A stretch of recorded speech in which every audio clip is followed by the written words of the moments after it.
Manuel Valls, ministre des Outre-mer, arrive samedi matin en Nouvelle-Calédonie.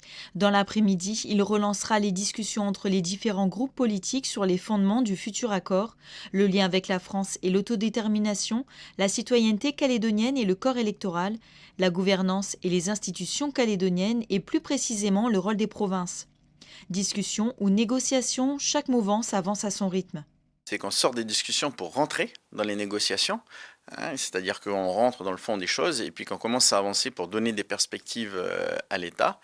Et la deuxième chose qu'on attend, c'est que l'État sorte de l'ambiguïté, c'est-à-dire que ces derniers temps, le ministre joue avec les mots, avec le lien avec la France, la loi fondamentale, et nous on considère que les Calédoniens se sont exprimés. C'est maintenant comment on développe la Nouvelle-Calédonie de demain avec ses différences ethniques, culturelles, avec ses différences identitaires également, mais comment on le développe à notre large autonomie au sein de la République. C'est ça notre objectif, et c'est pas une question de lien, c'est une question d'intégration.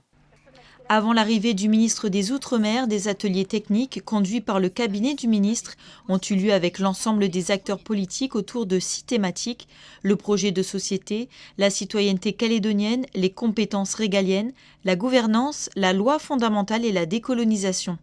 Sur ces thèmes, pour entamer des négociations, le groupe Rassemblement, déjà fixé sur ses intentions, attend le positionnement du FLNKS. Nous considérons qu'aujourd'hui, nous ne sommes pas encore en négociation, puisque certains mouvements ont dit qu'ils n'étaient pas encore en négociation. Nous avons donc pris des positions claires dans chacun des domaines et nous attendons de voir maintenant quelle sera la position du camp d'en face pour savoir si effectivement il y aura vraiment des mandats de négociation en face et si le ministre qui souhaite faire 4 jours de négociation non-stop eh bien, aura effectivement la possibilité de mettre en œuvre ces négociations. De son côté, le FLNKS, qui s'est exprimé par voie de communiqué, rappelle qu'il demeure dans la phase préparatoire de discussion. Selon le Front, la réussite d'un accord solide entre les parties trouve sa source dans la confiance réciproque et le respect des principes d'équité qui ont permis aux partenaires d'aboutir à la signature des accords de Matignon et de Nouméa.